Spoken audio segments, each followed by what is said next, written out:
Hello, my name is Rich Howard, owner of Architectural Builder Supply, and this video is to bring you a closer look at the Bommer 7412-626 gravity pivot, surface type, and a satin brass finish.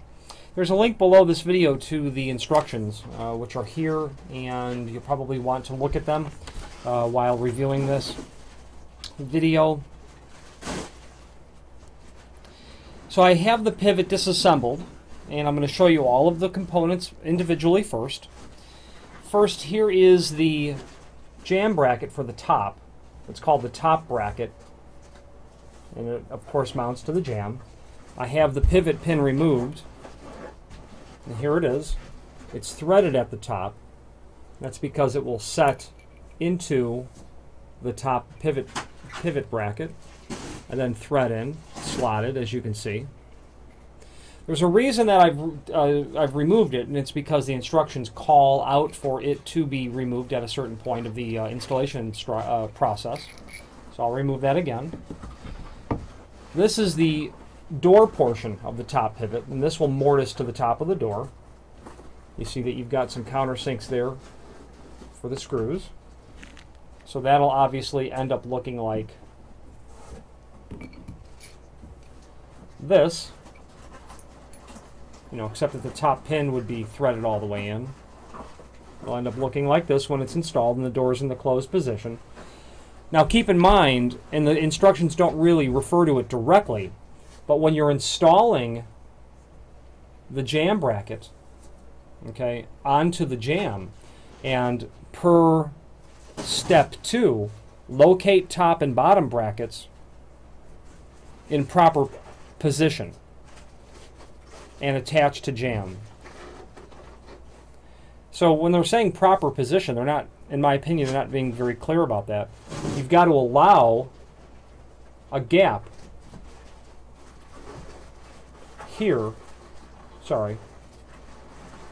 here, so that as the door goes through its opening cycle, the whole door is going to come up and the plate's going to rotate like that. Okay? So you've got to locate it with that dimension. And I think that that's about 3/4 inch height that you're going to need there. You'll want to review that before attaching it. The bottom bracket, okay, looks like this. The bottom jamb bracket. This you would attach to the jamb too. And we're going to talk about step 1 of the instruction after I show you all the parts. Okay, this is the the business end of this, the bottom pivot assembly. Okay, shown without its bottom bracket, which is here. So it's going to look like this. Okay. Now I've got the bottom plate unscrewed because you would never remove this for your installation, but I do like to have a look and see how things work on these, and I'm assuming that you do too. So this is how the double acting portion of this works. So you've got this mitered, what looks like a pipe, really. Okay, mitered like this, and of course there's a, if that's the negative, there's a positive part inside of there, so that when it's assembled and attached, let me screw it back together now that I've shown you the internal components. It's very high quality material by Bommer. It's this pivot is not inexpensive, but compared to the other items that Bommer makes, like the 7512 and even lower end cafe door pivots, this sort of item is intended to last decades. It's very heavy duty. It's considered commercial grade. It's for heavier doors, up to 35-pound doors, with a maximum thickness of 1 7/8. So 1 3/4 is going to be your typical door thickness. Doors cannot be less than 3/4 inch, otherwise you won't get everything attached to it because the plates are only so big.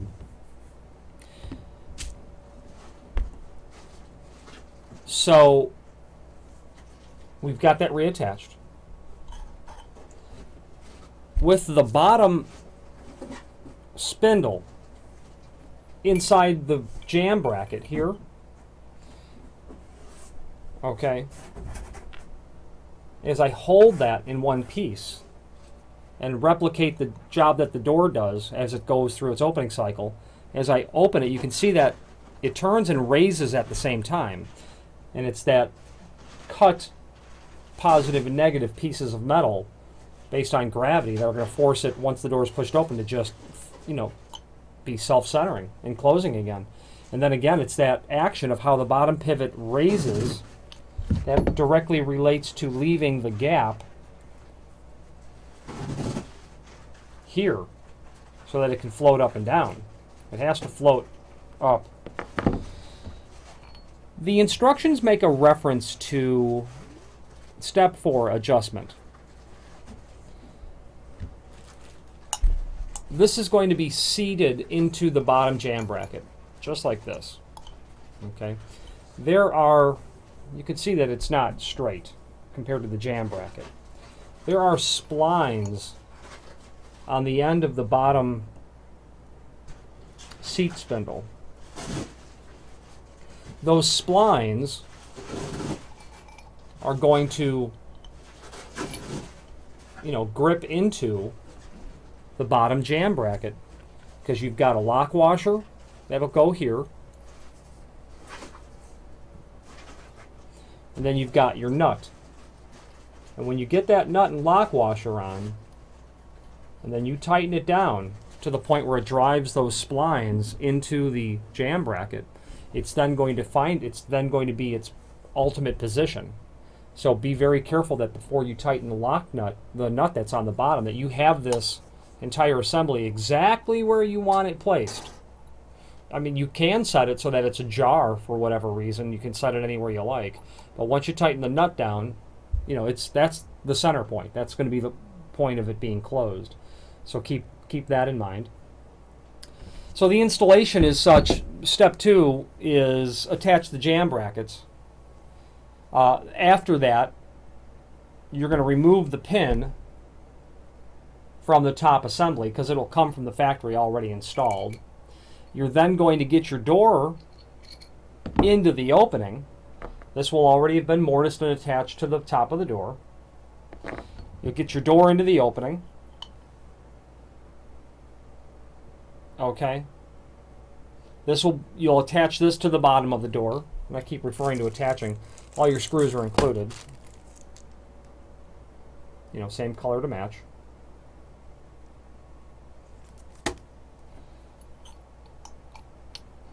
After the bottom is attached, you've got the top pin removed. The door gets tipped into place. Drop the top pin through the top bracket. It's going to find itself in the part that you've mortised to the top of the door. You'll tighten that down. At that point, the only other adjustment you'll have is exactly tightening the bottom nut. Okay, at that point. And that covers the general specifics, or that covers the details of how to install this. Now, step 1 is door preparation, and that's really a template, is what it is. And a real important thing to follow on this, and to know about this before you maybe jump in and buy this pivot, is it's calling for a radius on the door edge, right here. Okay, a 15/16 radius. 15/16, that's directly related to the maximum door thickness. Your radius can't be any greater than your door thickness. So they're getting 15/16 from the 1 7/8, which is the listed maximum door thickness. If your door is 1 7/8, half of that is 15/16. So if your door was 1 3/4, half of that would be 7/8, and your radius can't be any bigger than than half of the door thickness. So, meaning, if your door is 1 3/4, well, a 15/16 radius would certainly work. But if you are trying to do, an 1 3/4 door and you might have a very large roundover bit, like a 2.5-inch roundover. You would need something much larger than that for properly machining for this.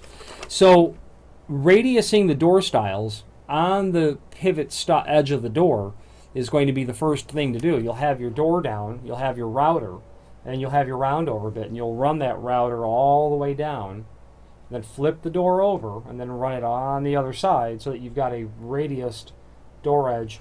Think of the top row of tile in your bathroom where it's curved. Well, that's called a bull nose. But if you do a full bull nose, it becomes a radius. And just think of bull nosing each side of the door, I suppose, each face on the pivot style. There is a reference to the 3/4-inch diameter hole drilled at the bottom, 3/8 of an inch deep, and that is to allow the boss, this part here is called the boss, to project into the door. Otherwise, it's all then flush per the template. There's no reference to mortising this. I don't see why you would, or why you should, on this model, although you could if you wanted to. This would be surface mounted. You drill the 3/4-inch diameter hole for the boss, 3/8 deep. You'll drill the top of the door. Not only will you mortise it for this plate, per the instructions. This plate is, you can see that you've got that end, and you've got that end. Two different ends there. This is radiused. That's obviously going to be on your door edge, flushed out to the edge. Okay, so the position of this and the position of the hole in the bottom is directly related to the radius, which is related to the door thickness. So you'll want to make sure that you've got that pivoting axis all correct, and that your door will actually open based on the radius. The idea with the radius is if this is your jamb and this is your door with the square edges, the door is going to bury itself into the frame. It's good here, but as soon as I do this, it makes contact.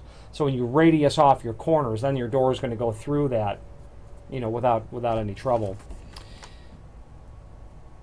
You mortise the top plate.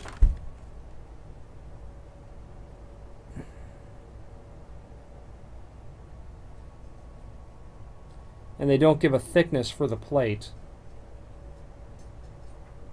3/16, I would say you'll want to measure that. You want to mortise it flush. They have a center line, a vertical center line axis of pivoting of 15/16. So that's going to be the magic dimension. You're going to want to make sure that the edge of the door to the center of your axis of pivoting is 15/16. From here all the way down to where you drill for that boss, 15/16 to the center line. And now that the door is machined, you'll have, this part at least attached.